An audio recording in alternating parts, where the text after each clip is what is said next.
Hello guys, welcome back to my YouTube channel KGN study point. तो guys आज हम UP DLED 4th semester का first paper आरंभिक स्तर पर भाषा एवं गणित के पठन लेखन क्षमता के विकास का नेक्स्ट चैप्टर वर्ल्ड शब्द और वाक्य को पढ़ाएंगे। तो आइए देखते हैं। सबसे पहले वर्ल्ड क्या होता है?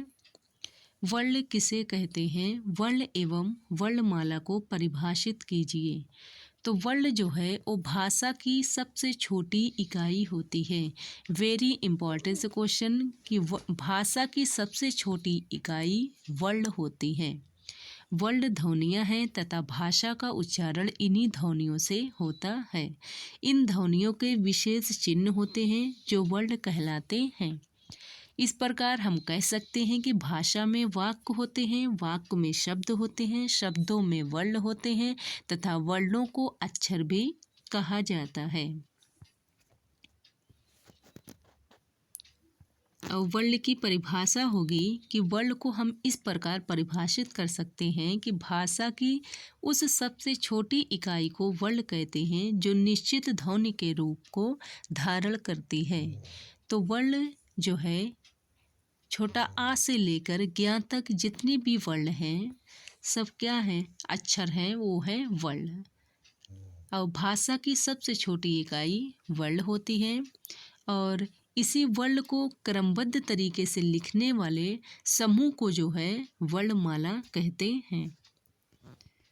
तो वर्ण की परिभाषा है कि और इसको अगर हम दूसरे प्रकार से परिभाषित करें तो वो होगा कि वह छोटी से छोटी स्वीकृत ध्वनि जिसके आगे टुकड़े ना किए जा सकें। जैसे मतलब कि कोई भी वो स्वीकृत ध्वनि जिसके टुकड़े ना किए जा सकें। जैसे छोटा आ अगर हम लिखते हैं तो हम इसको टुकड़े में नहीं बांट सकते। का लिखें कोई भी व्यंजन वर्ण या स्वर तो इसको हम टुकड़े में बांट नहीं सकते हैं, तो इसे ही वर्ण या अक्षर कहते हैं। वर्णमाला क्या है?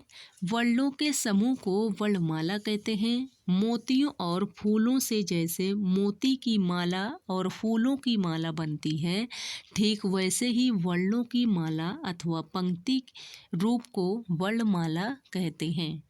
वर्णमाला की परिभाषा में होगी कि कोई भी भाषा कुछ निश्चित ध्वनियों द्वारा बोली जाती है। इन ध्वनियों के कुछ निश्चित चिन्ह मान लिए गए हैं। इन चिन्हों के समूह को ही उस भाषा की वर्णमाला कहते हैं।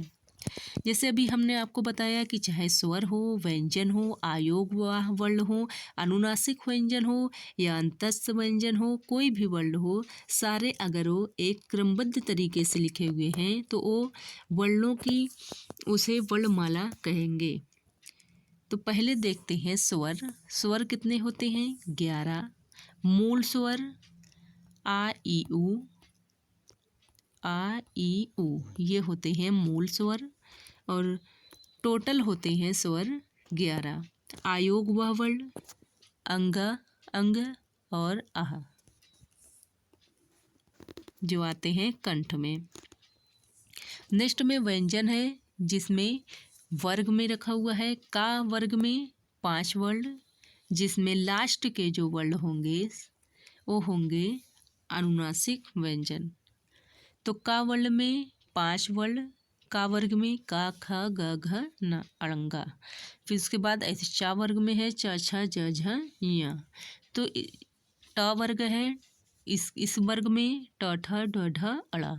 ऐसे ता में है त थ द ध न। पा वर्ग में पा फा ब भ म।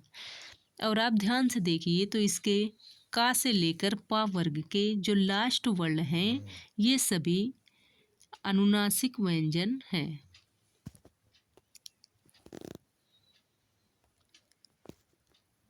अब देखते हैं अंतस्थ व्यंजन।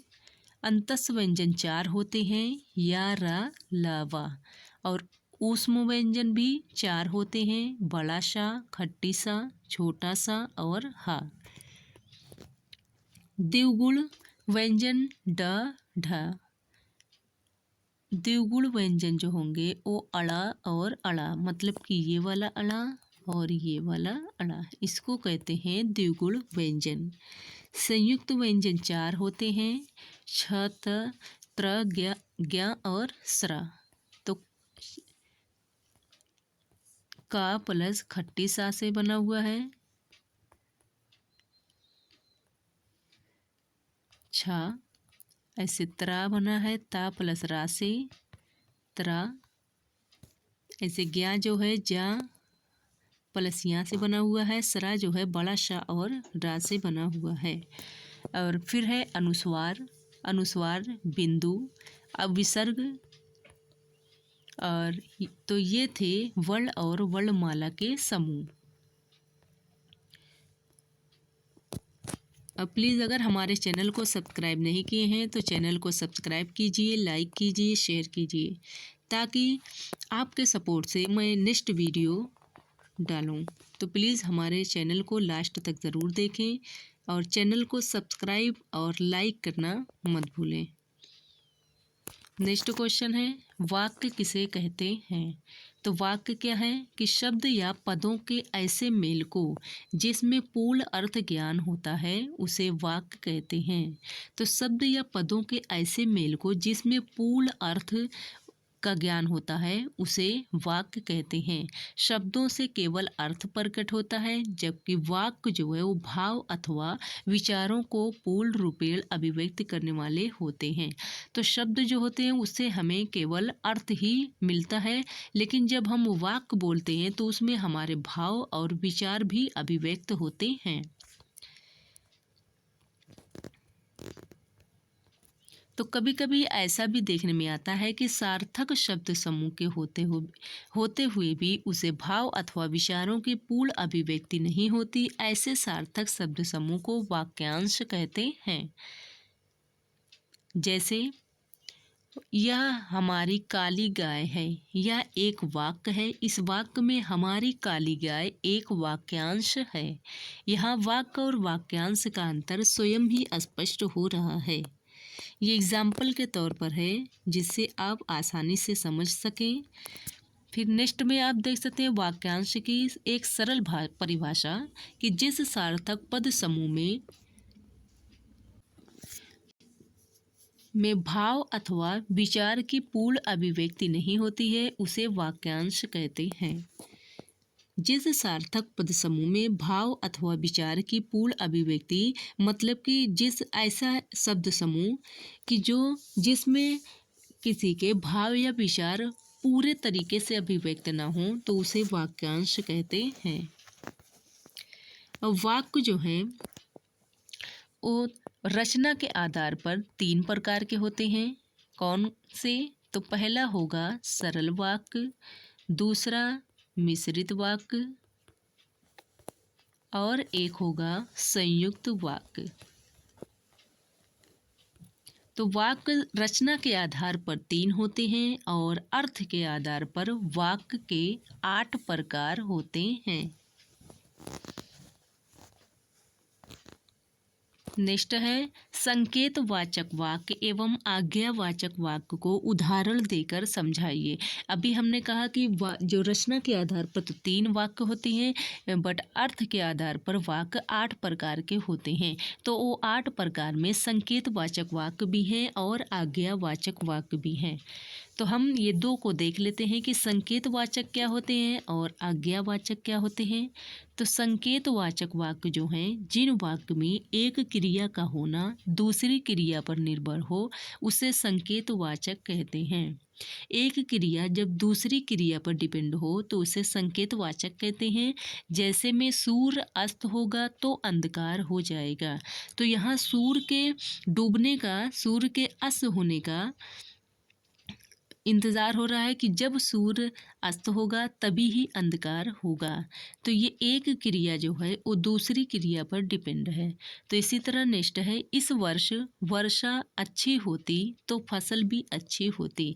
यहाँ भी पहली जो है क्रिया इस वर्ष में वर्षा, जब वर्षा अच्छी होती तब फसल अच्छी होती। तो वर्षा के अच्छे होने का फसल की अच्छी होने पर डिपेंड दिख रही है। तो इस तरह एक क्रिया जो है वो दूसरी क्रिया पर निर्भर है। संकेतवाचक वाक्य में। और नेक्स्ट में है आज्ञावाचक वाक्य। जो वाक्य आज्ञा अथवा अनुमति का बोध कराते हैं, जो वाक्य आज्ञा अथवा अनुमति का बोध कराते हैं उन्हें आज्ञावाचक वाक्य कहते हैं। तो इसके एग्जाम्पल में हम ले लेंगे कि जिसमें हम किसी को आज्ञा या किसी चीज़ की अनुमति दें उसे ही आज्ञावाचक वाक्य कहते हैं। जैसे अब आप बैठ सकते हैं। अब आप बैठ सकते हैं। तो ये है अनुमति, क्योंकि हम आपको अनुमति दे रहे हैं कि आप बैठ सकते हैं। तो जहाँ पर अनुमति या आज्ञा दी जाए तो उसे आज्ञावाचक वाक्य कहते हैं। जैसे एग्जाम्पल के तौर में हम ये भी लिख सकते हैं कि बसंत तुम कक्षा से बाहर चले जाओ। तो यहाँ पर भी ऑर्डर दिया गया, आज्ञा दी गई कि बसंत तुम कक्षा से बाहर चले जाओ।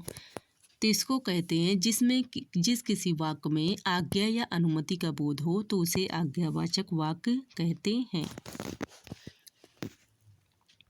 नेक्स्ट में है विधानवाचक एवं निषेधवाचक वाक्य में क्या अंतर है।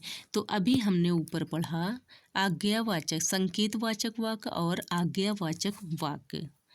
अब नेक्स्ट में हम पढ़ेंगे विधानवाचक एवं निषेधवाचक वाक्य क्या होते हैं। देखिए विधानवाचक वाक्य जो हैं जिन वाक्यों में क्रिया करने अथवा होने का सामान्य ज्ञान हो उन्हें विधानवाचक वाक्य कहा जाता है। एग्जाम्पल में हम ले लेंगे कि वह प्रतिदिन व्यायाम करता है। तो यहाँ विधानवाचक वाक्य ये देखने को मिल रहा है कि इसमें क्रिया करने अथवा होने का सामान्य भाव प्रकट कर रही है कि वह प्रतिदिन व्यायाम कर रहा है, काम का करना हो रहा है। नेक्स्ट में है लता गीत गाती है। तो यहाँ भी काम हो रहा है। तो इस तरह हम विधानवाचक वाक्य में एग्जाम्पल भी लिख सकते हैं। नेक्स्ट है निषेधवाचक वाक्य क्या होता है। तो जिन वाक्यों में क्रिया के निषेध का ज्ञान होता है उन्हें निषेधवाचक वाक्य कहते हैं। निषेध मतलब नहीं का जहाँ पर वर्णन हो उसे निषेधवाचक वाक्य कहते हैं। जैसे वह अभी ऊपर क्या था विधानवाचक वाक्य में कि वह प्रतिदिन व्यायाम करता है। तो ये विधानवाचक है, एक सामान्य कार्य का होना पाया जा रहा है। तो उसी तरह अगर हम वह प्रतिदिन व्यायाम नहीं करता है लिख दें तो नहीं जो वर्ड होगा वही होगा निषेधवाचक वाक्य। जिसमें काम का होना पाया जाए उसे विधानवाचक और जिसमें किसी काम का न होना पाया जाए तो उसे निषेधवाचक वाक्य कहते हैं। जैसे ऊपर था लता गीत गाती है, इसमें काम हो रहा है और इसको हम लिख सकते हैं निषेधवाचक वाक्य में कि लता गीत नहीं गाती है। लता गीत नहीं गाती है। नेक्स्ट है शब्द किसे कहते हैं। अब हम देखेंगे शब्द क्या है। तो शब्द की उत्पत्ति वर्णों से होती है। एक या अनेक वर्णों से बनी सार्थक ध्वनि को शब्द कहते हैं। वेरी इंपॉर्टेंट क्वेश्चन है कि कभी तो वर्णों को मिलाने से ऐसा संयोग होता है उसका कुछ न कुछ अर्थ होता है। जैसे अभी हम वर्ड को मिलाएं का प्लस माँ प्लस ला, तो इसको मिलकर जो हमको शब्द मिलेंगे वो मिलेंगे कमल। तो वर्णों के मेल से जो शब्द इसी तरह बनते हैं और इसका भी कोई अर्थ होता है कि ये एक पुष्प है कमल। तो इस तरह हम वर्णों से एक शब्द बनाते हैं। तो कभी तो वर्णों को मिलाने से ऐसा संयोग होता है कि उसका कुछ ना कुछ अर्थ होता है, परंतु कभी कभी इनका कोई स्पष्ट अर्थ नहीं होता है। परिभाषा इसमें इसकी है, शब्द की परिभाषा है कि निश्चित अर्थ को अभिव्यक्त करने वाले वर्णों के समूह को शब्द कहते हैं। निश्चित अर्थ को अभिव्यक्त करने वाले वर्णों के समूह को शब्द कहते हैं। जैसे मोहन पुस्तक आदि। नेक्स्ट है, उत्पत्ति या उद्गम के आधार पर शब्द कितने प्रकार के होते हैं? तो उत्पत्ति या उद्गम के आधार पर शब्द जो है 4 प्रकार के होते हैं। पहला तत्सम शब्द, दूसरा होगा तद्भव शब्द, तीसरा देशज और उसके बाद चौथा होगा विदेशज या विदेशी शब्द। तो आज देखते हैं तत्सम शब्द क्या है। तो तत्सम का अर्थ है संस्कृत, समान संस्कृत, अर्थात संस्कृत भाषा के वे शब्द जो संस्कृत में ज्यों का त्यों प्रयुक्त होते हैं, मतलब कि कोई भी उसमें चेंजिंग नहीं होती है। जैसे संस्कृत में वर्ड है वैसे ही वर्ड हिंदी में जोड़ दिए गए हैं, तो उसे तत्सम शब्द कहते हैं। जैसे माता, माता जो है वो तत्सम शब्द है। कवि, विद्या, मुनि, नदी आदि, तो ये सभी तत्सम शब्द हैं। नेक्स्ट है तद्भव शब्द। तो तद्भव जो है, तद्भव का अर्थ है उससे उत्पन्न, अर्थात संस्कृत से उत्पन्न संस्कृत भाषा के वे शब्द जो अपने रूप को बदलकर हिंदी में मिल गए हों, मतलब संस्कृत से थोड़े बहुत चेंज होकर हिंदी में मिल गए हों, तो उसे तद्भव शब्द कहते हैं। जैसे आम, आम नहीं होगा, ये होगा आग। आग का अग्नि, अग्नि जो है, अग्नि वर्ड शब्द जो है ये है तत्सम शब्द, और इसमें से चेंज होकर आग जो है वो है तद्भव शब्द। इसी तरह घोड़ा, घोड़ा जो है वो तद्भव शब्द है और इसका तत्सम शब्द जो है वो है घोटक। ऐसे दूध का, दूध तद्भव शब्द और दुग्ध होगा तत्सम शब्द। दांत का, दांत याद रखिएगा जिस पर चंद बिंदी लगी होती है वो शब्द हमेशा तद्भव शब्द होते हैं, तो दांत का हो जाएगा दंत। नेक्स्ट है देशज शब्द क्या होते हैं। तो देशज वे शब्द हैं जिनकी उत्पत्ति का पता नहीं चलता है। जो शब्द देश की विभिन्न भाषाओं से हिंदी में अपना लिए गए हैं उन्हें देशज या देशी शब्द कहते हैं। जैसे गाड़ी, ये कोई भाषा नहीं है, ये सिर्फ हमारी देसी भाषा में हम बोलते हैं। गाड़ी, पेट, खिड़की, लोटा, पगली, चिमटी आदि, तो ये सभी जो है वो है देशज शब्द। और नेक्स्ट में होगा विदेशज या विदेशी शब्द।